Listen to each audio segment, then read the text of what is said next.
पुरानी पेंशन की बहाली के मुद्दे पर सुप्रीम कोर्ट से मिली निराशा के बाद सीएपीएफ के जवानों और सरकारी कर्मचारियों का गुस्सा सातवें आसमान पर पहुंच चुका है और अब उन्होंने तय कर लिया कि पुरानी पेंशन की बहाली के मुद्दे को जन आंदोलन बनाए बिना अब काम बनने वाला नहीं है। इसीलिए पुरानी पेंशन की बहाली के मुद्दे को लेकर के सीएपीएफ के जवानों के साथ अब सरकारी कर्मचारियों ने भी अपने बैठकों का दौर शुरू कर दिया है और जिसके नाते से केंद्र की नरेंद्र मोदी सरकार के अंदर हड़कंप मचना तय है, क्योंकि पुरानी पेंशन की बहाली के मुद्दे पर आंदोलित सरकारी कर्मचारी हों या सीएपीएफ के जवान, दोनों का मकसद एक है कि पुरानी पेंशन की बहाली करवा देना और दोनों ये चाहते हैं कि अब जन आंदोलन के जरिए ही इस मुद्दे का समाधान निकाला जा सकता है। अब इसी के नाते से ये बात बताने की कवायद की जा रही कि अभी तो सीएपीएफ के जवान और सरकारी कर्मचारी जो मौजूदा वक्त में है वही सिर्फ अपनी पुरानी पेंशन के लिए संघर्ष कर रहे हैं, लेकिन आगामी समय में आम लोगों की जो बच्चे आने वाले हैं इन्हीं नौकरियों में, उनको भी तो इसी तरीके से पुरानी पेंशन के लिए संघर्ष करना पड़ेगा।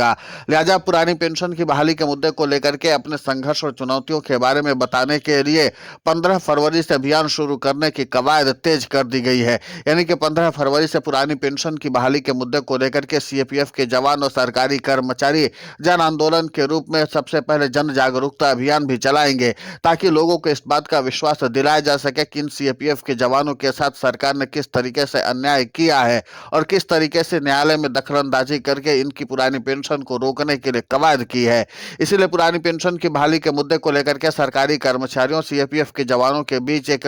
नई तरह की बॉन्डिंग बनती हुई नजर आ रही है और माना यही जा रहा है कि पुरानी पेंशन की बहाली के मुद्दे पर आर्या पार की लड़ाई लड़े बिना अब सरकारी कर्मचारी मानने वाले नहीं हैं,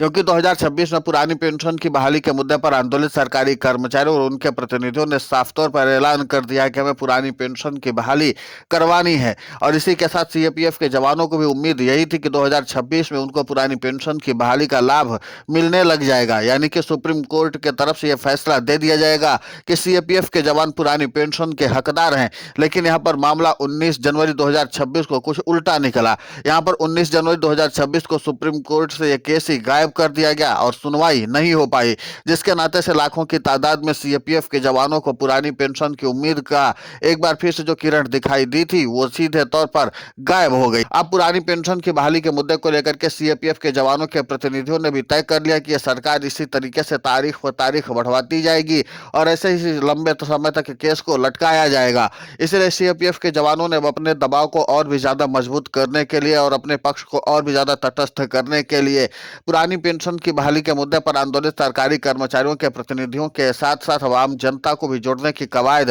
तेज कर दी है और इस बात का संकेत साफ तौर पर मिलना शुरू हो चुका है कि पुरानी पेंशन की बहाली का मुद्दा एक बार फिर से जन आंदोलन बनने की रणनीति पर काम किया जा रहा है। यानी कि पुरानी पेंशन की बहाली के मुद्दे को लेकर के 15 फरवरी से सीएपीएफ के जवानों के प्रतिनिधि हो या फिर पुरानी पेंशन की बहाली के मुद्दे पर आंदोलित सरकारी कर्मचारियों के प्रतिनिधि जन जागरूकता अभियान चलाने वाले हैं। इसके अलावा सड़कों पर संघर्ष करने में भी ये लोग बाज आने वाले नहीं है, यानी कि राष्ट्रव्यापी आंदोलन की तैयारी शुरू हो चुकी है। अब देखना यह महत्वपूर्ण होगा कि जिस तरीके से फरवरी के महीने से जन जागरूकता अभियान चलाया जाएगा तो इसका मतलब साफ है कि फिर अप्रैल और इसके बाद मई और जून तक इस तरीके से जन जागरूकता अभियान चला करके ये सरकारी कर्मचारी अपने पक्ष को मजबूत करने की पुरजोर कोशिश करेंगे। उसके बाद सीधे तौर पर जुलाई और अगस्त में जाहिर सी बात है कि एक बड़ा आंदोलन फिर से होने वाला है राष्ट्रीय स्तर पर रामलीला मैदान में। पुरानी पेंशन की बहाली के मुद्दे को लेकर के सरकारी कर्मचारी और सरकार के बीच पहले से ही रार ठनी हुई है। ऊपर से सुप्रीम कोर्ट ने जिस तरीके से इस मामले पर घालमेल करते हुए सीएपीएफ के जवानों को लेकर के नया बवंडर रचा, अब उसके बाद से पुरानी पेंशन की बहाली के मुद्दे पर आंदोलित सरकारी कर्मचारी हों या सीएपीएफ के जवान,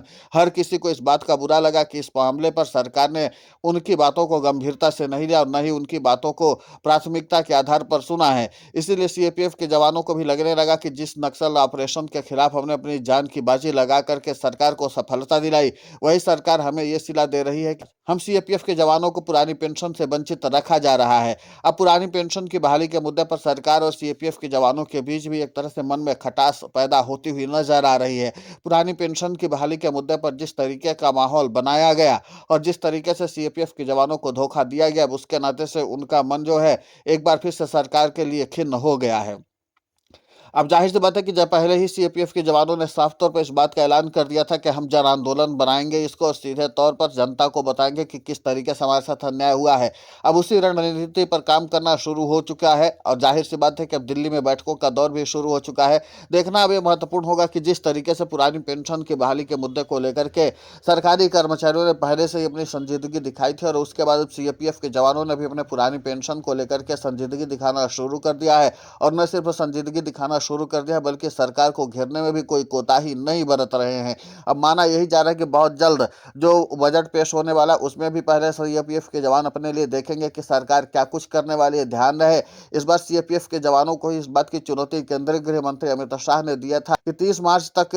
नक्सलवाद को खत्म कर देना है और उसके बाद हम आपका सम्मान करेंगे। तो जाहिर सी बात है कि उसके पहले पहले ही सीएपीएफ के जवानों ने नक्सलवाद को खत्म कर दिया। बावजूद इसके सम्मान के रूप में उनको पुरानी पेंशन का लाभ दिया जाना चाहिए था, लेकिन वो दिया नहीं जा रहा है बल्कि उसको सुप्रीम कोर्ट से केस ही गायब करवाया जा रहा है। इसी के नाते सब सरकार और सरकारी कर्मचारियों के साथ सीएपीएफ के जवानों के बीच बात और बॉन्डिंग बनती हुई नजर नहीं आ रही है और अब आंदोलन की रूपरेखा तैयार हो रही है। राष्ट्रव्यापी आंदोलन से लेकर के जन आंदोलन तक की तैयारी शुरू हो चुकी है और अब सीएपीएफ के जवानों ने किसी भी हाल में इस मामले पर पीछे पैर हटाने का निर्णय नहीं किया है। उन्होंने कहा कि अब हम लोग आगे की लड़ाई लड़ने के लिए तैयार हैं। कोर्ट में लड़ाई लड़ेंगे और इसके अलावा सड़क पर लड़ाई लड़ेंगे। देखेंगे कि ये सरकार पुरानी पेंशन की बहाली क्यों नहीं करती है। और जाहिर सी बात है कि जिस तरीके से लगातार एक के बाद एक केंद्र की नरेंद्र मोदी सरकार की कलई खुलती हुई नजर आ रही है, उसमें सरकार इस बात का जवाब दे नहीं पा रही है कि आखिर सीएपीएफ के जवानों की पुरानी पेंशन की बहाली हो नहीं पा रही है क्यों।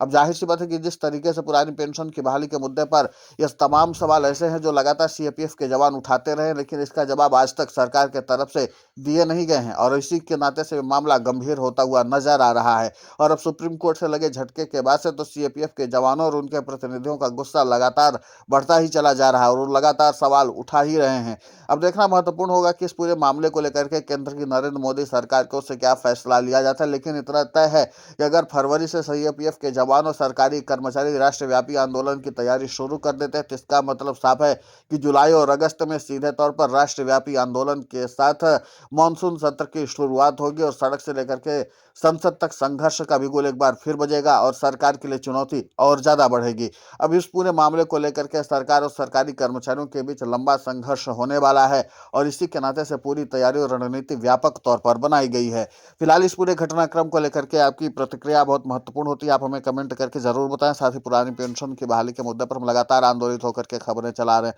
आप हमारे समर्थन के लिए चैनल को सब्सक्राइब करें, खबर को ज़्यादा से ज़्यादा शेयर करें ताकि पुरानी पेंशन की बहाली का मुद्दा और बुलंद हो।